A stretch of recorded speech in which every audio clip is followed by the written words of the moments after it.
Hi guys, welcome to Aruna teach Kannada YouTube channel. So ಇವತ್ತಿನಲ್ಲಿ ನಾವು second ಇಯರಲ್ಲಿ ಹಾಗೆ ಇವಾಗ ಕೆ ಎಸ್ ಯುನಲ್ಲಿ ಯಾರು ಎಕ್ಸಾಮ್ ಕಟ್ಟಿದ್ದೀರಾ, ಎಕ್ಸಾಮ್ ಬರೀತಿದ್ದೀರಾ, ಸೊ ಅವರಿಗೆ ಸೆಕೆಂಡ್ ಇಯರಲ್ಲಿ ಪಠ್ಯಕ್ರಮದಲ್ಲಿ ಬರುವಂತಹ ಕೃಷ್ಣೇಗೌಡನ ಆನೆ ಕೊನೆಯ ಪಾಠ ಅಂತ ಹೇಳ್ಬೋದು, ಬ್ಲಾಕ್ 1ನಲ್ಲಿ. ಸೊ ನೀವಾಗಲೇ ಸೆಕೆಂಡ್ ಪಿ ಯು ಸಿನಲ್ಲಿ ಓದಿರ್ತಾರೆ, ನಿಮ್ಮ ಕತೆ ಏನು ಅಂತ ಗೊತ್ತಿರುತ್ತೆ. ಹಾಗೆ ಇವಾಗ ಮತ್ತೆ ಕೆಲವರಿಗೆ ನೆನಪಿರುತ್ತೆ, ನೆನಪಿರಲ್ಲ.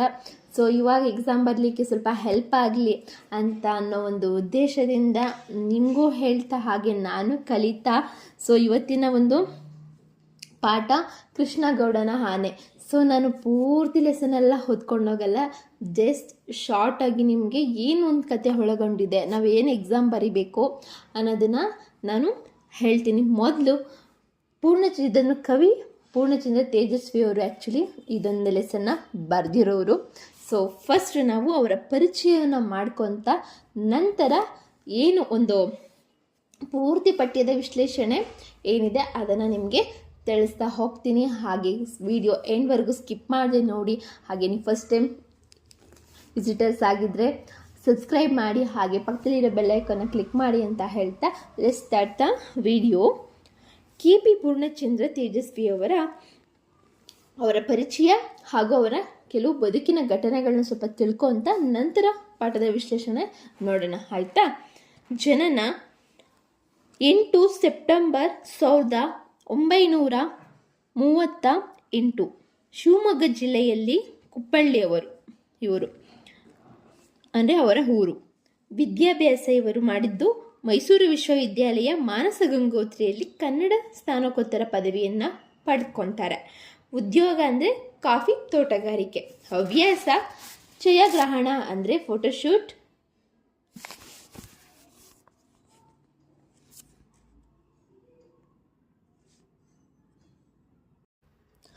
ಪುಸ್ತಕ ಪ್ರಕಾಶನ ಹಾಗೂ ಆಧುನಿಕ ಚಿತ್ರಕಲೆ ಮತ್ತು ಸಾಹಿತ್ಯ ರಚನೆ, ಸಾಹಿತ್ಯ ಬರೆಯೋದ್ರಲ್ಲಿ ಹಾಗೆ ಆಧುನಿಕ ಚಿತ್ರಕಲೆಯಲ್ಲಿ ಮತ್ತು ಪುಸ್ತಕ ಬರೆಯೋದ್ರಲ್ಲಿ ಮತ್ತು ಫೋಟೋ ತೆಗೆಯೋದ್ರಲ್ಲಿ ಪೂರ್ಣಚಂದ್ರ ತೇಜಸ್ವಿ ಅವರಿಗೆ ತುಂಬ ಆಸಕ್ತಿ ಇತ್ತು. ಆ್ಯಂಡ್ ಮರಣ ಮೇ 5, 2007 ಇವರು ಮರಣ ಹೊಂದ್ತಾರೆ. ಆ್ಯಂಡ್ ತೇಜಸ್ವಿಯವರ ಕೃತಿಗಳು ಹಾಗೆ ಕಾದಂಬರಿಗಳನ್ನು ನೋಡೋಣ. ಫಸ್ಟ್ ಒನ್ ಕಾರ್ವಲೋ, ಹಾಗೆ ಚಿದಂಬರ ರಹಸ್ಯ ಮತ್ತು ಜುಗಾರಿ ಕ್ರಾಸ್. ಕಿರು ಕಾದಂಬರಿಗಳು ಸ್ವರೂಪ, ನಿಗೂಢ ಮನುಷ್ಯರು, ಸ್ವಾಗತ ಲಹರಿ ಮತ್ತು ಇತರ ಕವನಗಳು ಮತ್ತು ಕವನ ಸಂಗ್ರಹಗಳಾಗಿವೆ. ಯಮಳ ಪ್ರಜ್ಞೆ, ವ್ಯಕ್ತಿ ವಿಶಿಷ್ಟ ಸಿದ್ಧಾಂತ ಹಾಗೆ ಪ್ರಬಂಧ. ಇದು ಆ್ಯಕ್ಚುಲಿ ವ್ಯಕ್ತಿ ವಿಶಿಷ್ಟ ಸಿದ್ಧಾಂತ, ಇದು ಪ್ರಬಂಧ. ಮತ್ತು ಕಥಾ ಸಂಕಲನಗಳು ಹುಲಿಯೂರಿನ ಸರಹದ್ದು, ಅಬಚೂರಿನ ಪೋಸ್ಟ್ ಆಫೀಸ್, ಕಿರಗೂರಿನ ಗಯ್ಯಾಳಿಗಳು. ಹಾಗೆ ಪರಿಸರ ಮತ್ತು ವೈಜ್ಞಾನಿಕ ಕಥಾ ಸಂಕಲನಗಳು ಇದಾಗಿವೆ.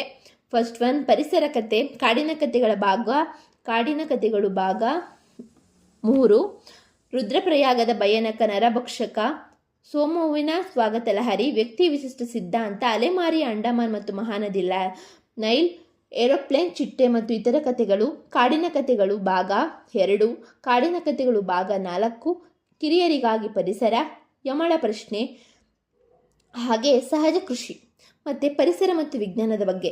ದಕ್ಷಿಣ ಭಾರತ ಹಕ್ಕಿಗಳು, ಮಿಂಚುಳ್ಳಿ, ಕನ್ನಡ ನಾಡಿನ ಹಕ್ಕಿಗಳ ಭಾಗ 1, ಹೆಜ್ಜೆ ಮೂಡಿದ ಹಾದಿ, ಕನ್ನಡ ನಾಡಿನ ಹಕ್ಕಿಗಳು ಭಾಗ 2, ಅಕ್ಕಿ ಪುಕ್ಕ, ನಡೆಯುವ ಕಡ್ಡಿ, ಆಡುವ ಎಲೆ, ಹುಳುಗಳ ಕೋಶ.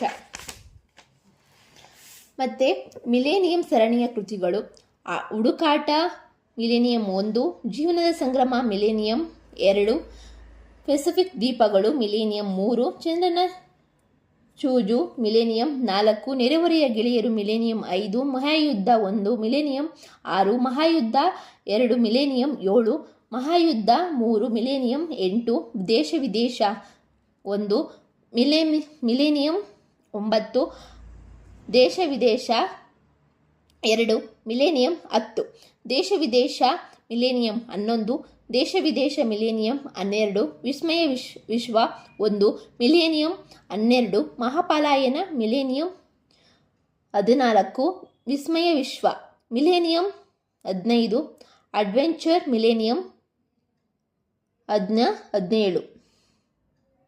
16. ಜೀವನ ಚರಿತ್ರೆ. ಅಣ್ಣನ ನೆನಪು. ತಮ್ಮ ತಂದೆ ಕುವೆಂಪುರವರ ಸ್ಮೃತಿ ಚಿತ್ರಣ.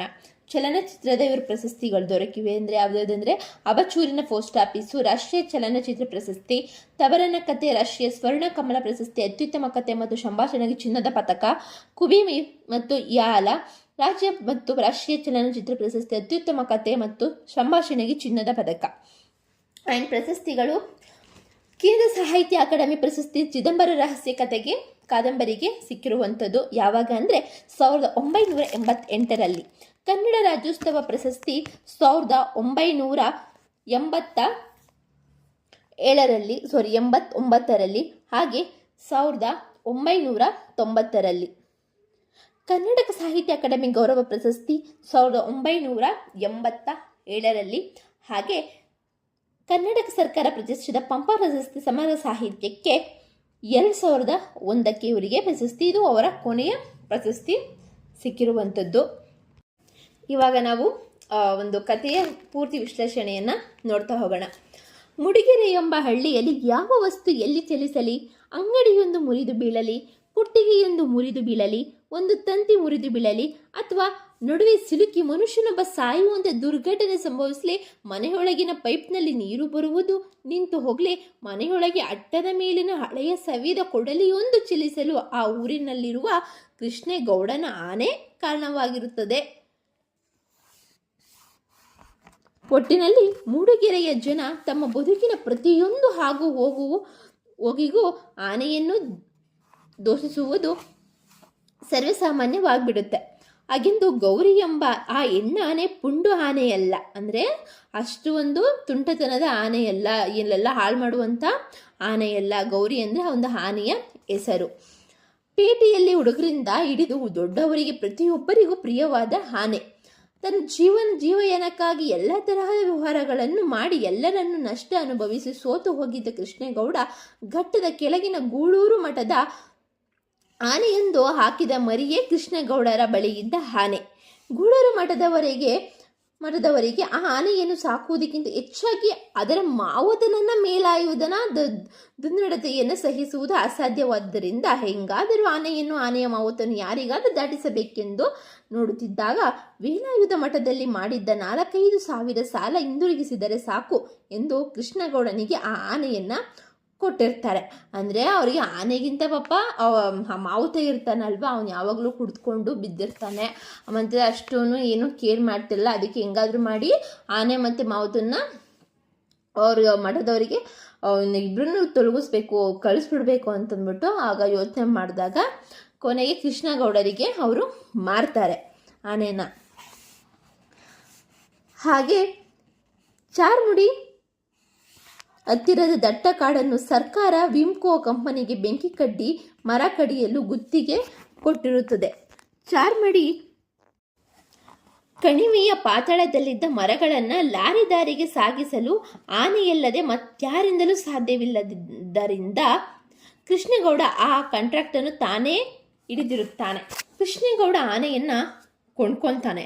ಹಾಗೆ ವೇಲಾಯುಧನ ಸಂಸಾರ ಸಮೇತ ಅದರ ಜವಾಬ್ದಾರಿ ಹೊರಲು ಇದು ಕಾರಣ. ಕೃಷ್ಣೇಗೌಡ ಆನೆಯನ್ನು ಕೊಂಡು ತಂದಾಗ ಅವನು ಮುಳುಗುವುದು ಸತಾಸಿದ್ಧ ಎಂದು ಭಾವಿಸಿದರು ಹಳ್ಳಿಯ ಜನ.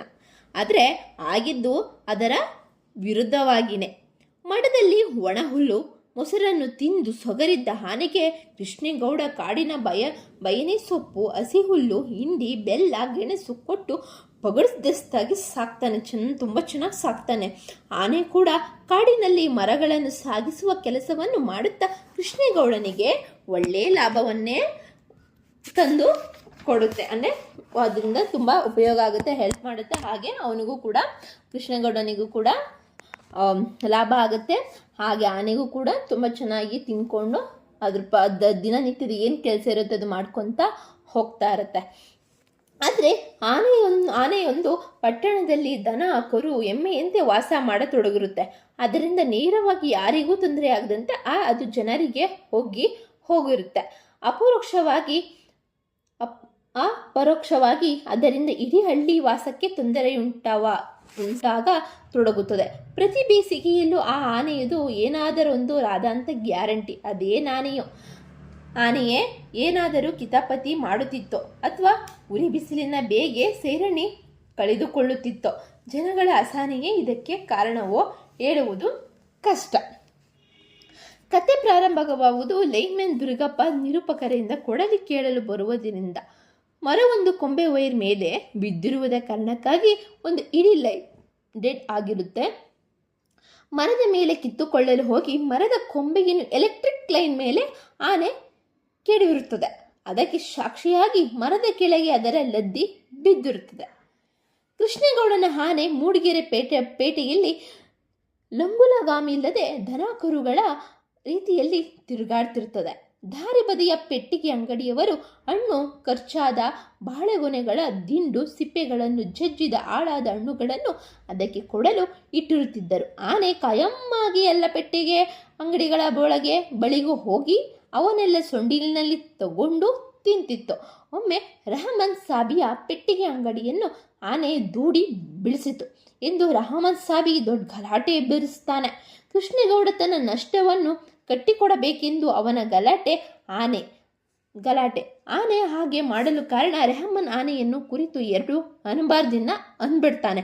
ಇದಕ್ಕೆ ಕಾರಣ ಎಂದು ತಿಳಿದ ಮೇಲೆ ಜನರು ರೆಹಮಾನನ್ನೇ ದೂಷಿಸಿ ಚದುರಿಸ್ತಾರೆ. ಇದು ಮೊದಲ ಬೇಸಿಗೆಯಲ್ಲಿ ನಡೆದ ರಾದಂತ.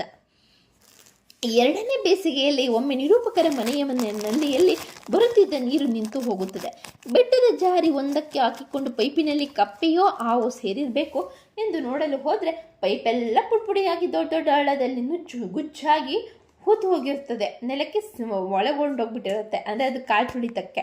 ಜನರೆಲ್ಲ ಸೇರಿ ಇದು ಕಾಡು ಆನೆಗಳದೇ ಹಾವಳಿ ಎಂದು ಹೇಳಿದಾಗ ನಿರೂಪಕರಿಗೆ ಅದುವರೆಗೂ ಕಾಡು ಆನೆಗಳ ಪರಿಚಯವಿಲ್ಲದವರಿಗೆ ಕಾಡು ಆನೆಗಳ ಕಾಟ ಎಂದರೆ ಏನು ಎಂದು ತಿಳಿಯುತ್ತದೆ. ಈ ಕಾಡು ಆನೆಗಳು ಪೇಟೆಗೆ ಬಂದು ಜನರಿಗೆ ಪದೇ ಪದೇ ತೊಂದರೆ ಕೊಡಲು ಕಾರಣ ಕೃಷ್ಣೇಗೌಡ ಸಾಕಿರುವ ಹೆಣ್ಣಾನೆ ಬೀದಿಗೆ ಬಂದಿರುವುದು.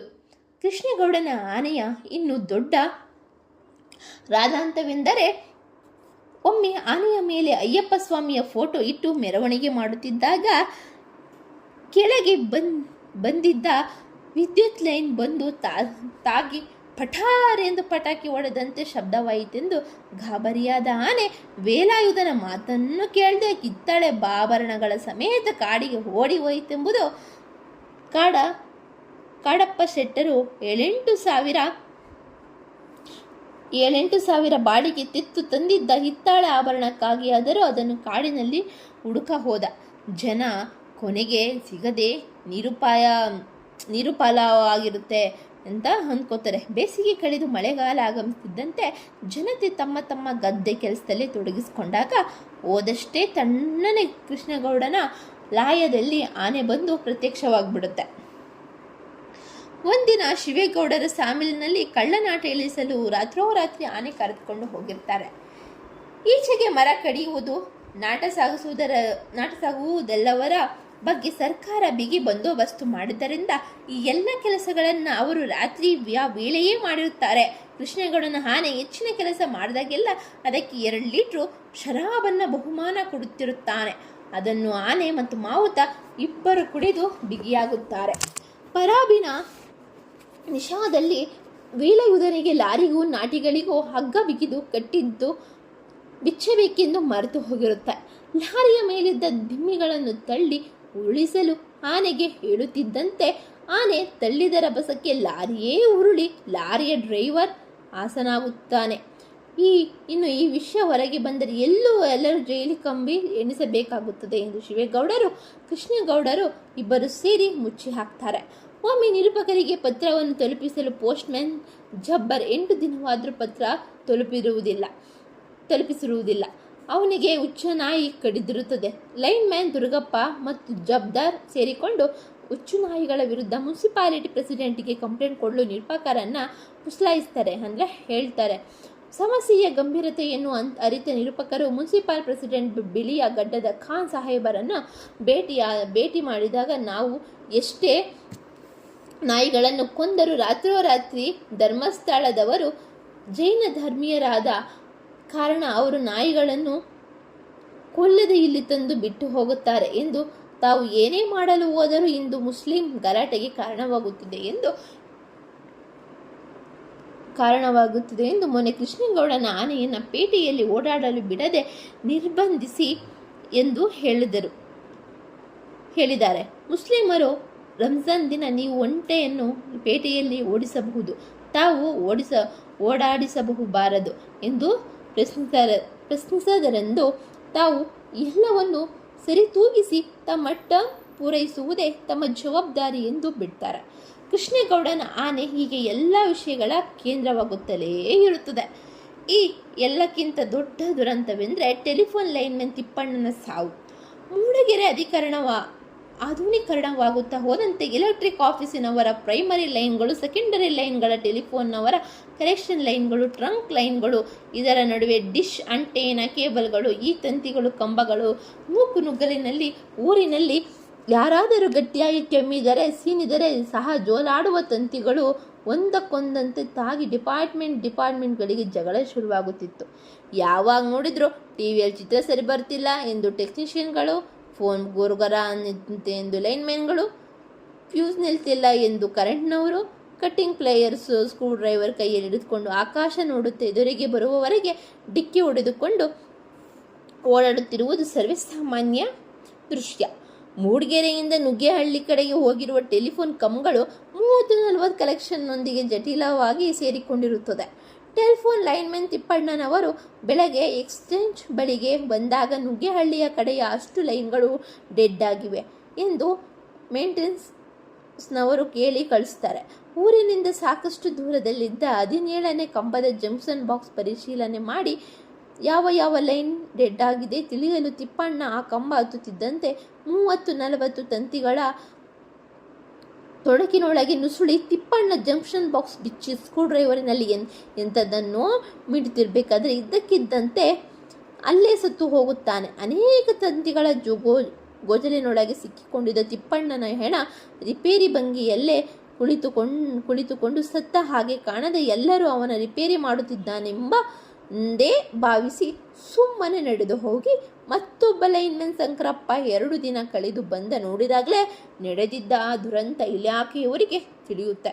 ಜೂನಿಯರ್ ಇಂಜಿನಿಯರ್ ರಮೇಶ್ ಬಾಬು ಬಂದು ಅದನ್ನು ನೋಡ್ತಾನೆ. ಆಗ ಸತ್ಯ ತಿಳಿಯುತ್ತೆ. ಎಲೆಕ್ಟ್ರಿಕ್ ಡಿಪಾರ್ಟ್ಮೆಂಟ್ನಿಂದ ಹೈ ವೋಲ್ಟೇಜ್ ಲೈನ್ ಎಲ್ಲೋ ಟೆಲಿಫೋನ್ ಲೈನ್ಗೆ ತಾಗಿ ಈ ದುರಂತ ಸಂಭವಿಸಿದೆ ಎಂದು ತಿಳಿದ ಮೇಲೆ ಟೆಲಿಫೋನ್ ಸಿಬ್ಬಂದಿ ಮಿಂಚಿನ ಮುಷ್ಕರ ಹೂಡ್ತಾರೆ.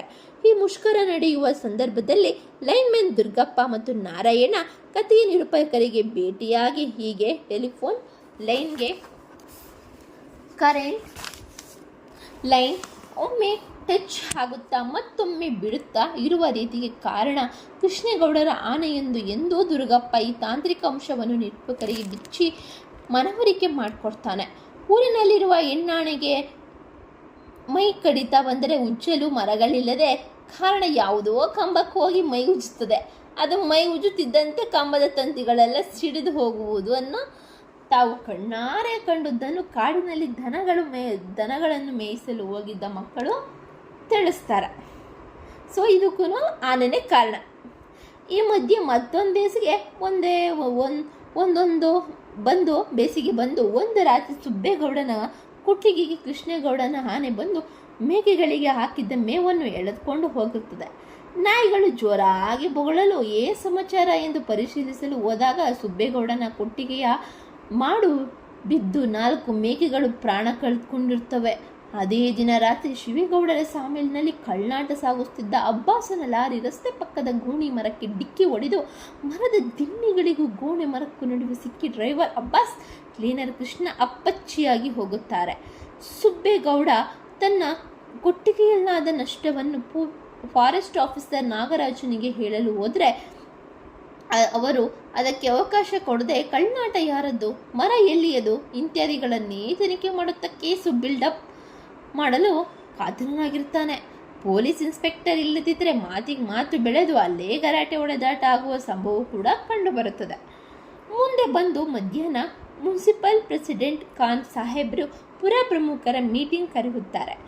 ನಾಯಿಗಳು ಹಾವಳಿಗೆಯನ್ನು ಕುರಿತು ಮಾತನಾಡುವುದಕ್ಕಾಗಿ ನಿರೂಪಕರು ಅಲ್ಲಿಗೆ ಹೋಗಿರ್ತಾರೆ. ಮೀಟಿಂಗ್ ಬಂದಿದ್ದ ಪ್ರತಿಯೊಬ್ಬರು ತಮ್ಮೆಲ್ಲ ಸಂಕಷ್ಟಗಳಿಗೆ ಕೃಷ್ಣೇಗೌಡನ ಆನೆಯೇ ಕಾರಣ ಎಂದು ದೊಡ್ಡ ಗಲಾಟೆ ಎಬ್ಬಿಸಿ ನಿರೂಪಕರು ಮಾತನಾಡಲು ಅವಕಾಶ ಕೊಡುವುದಿಲ್ಲ. ಕೃಷ್ಣೇಗೌಡ ಸಹ ಆನೆಯಿಂದ ಆಗುತ್ತಿದ್ದ ಕಿರುಕುಳಕ್ಕೆ ರೋಸಿ ಹೋಗಿರ್ತಾನೆ. ಅದನ್ನು ಅವನು ಕೊಡುತ್ತಾನೆಂದರೂ ಯಾರು ಕೊಳ್ಳುವವರು ಇರುವುದಿಲ್ಲ. ಫಾರೆಸ್ಟ್ ರೇಂಜರ್ ಅದು ಅಷ್ಟೊಂದು ಪುಂಡು ಆನೆಯಾದರೂ ಅದರ ಮೇಲೆ ಯಾಕೆ ಆ್ಯಕ್ಷನ್ ತಗೊಂಡಿಲ್ಲ ಅಂತ ಸಂದರ್ಭ ಬಂದರೆ ಶೂಟ್ ಮಾಡೇ ಬಿಡು ಎಂದು ಫಾರೆಸ್ಟ್ ನಾಗರಾಜನಿಗೆ ಹೇಳ್ತಾರೆ. ತನ್ನ ಆನೆ ಲಾಯದಿಂದ ಹೊರಗೆ ಹೋಗುವುದಿಲ್ಲ. ಇಂದು ಅದು ಹೊರಗೆ ಬಂದರೆ ಯಾರು ಬೇಕಾದರೂ ಶೂಟ್ ಮಾಡಿ, ಆನಂತರ ನೀವೇ ಅದರ ಎಣ ಸಾಗಿಸಿ ಎಂದು ಕೃಷ್ಣೇಗೌಡನೇ ಅದಕ್ಕೆ ಅನುಮತಿಸುತ್ತಾನೆ.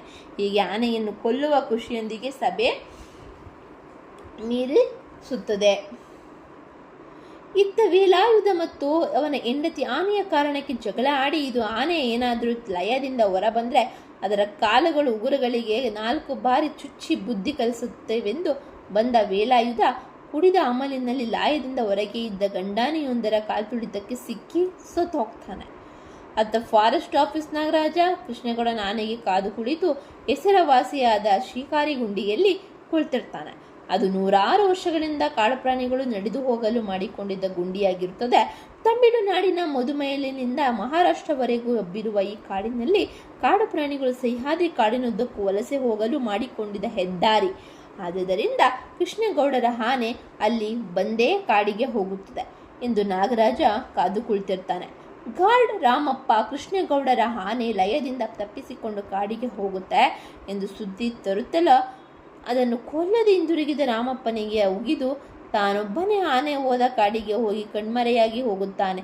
ಆ ಘಟನೆಯ ನಂತರ ಮೂಡಿಗೆರೆಯಲ್ಲಿ ಮತ್ತೆ ಯಾರ ಕಣ್ಣಿಗೂ ನಾಗರಾಜನ ಶವ ಕೂಡ ಕಾಣದಂತೆ ಕಣ್ಮರೆಯಾದ ಎಂಬ ವಿವರವೊಂದಿಗೆ ಕತೆ ಮುಕ್ತಾಯವಾಗುತ್ತೆ.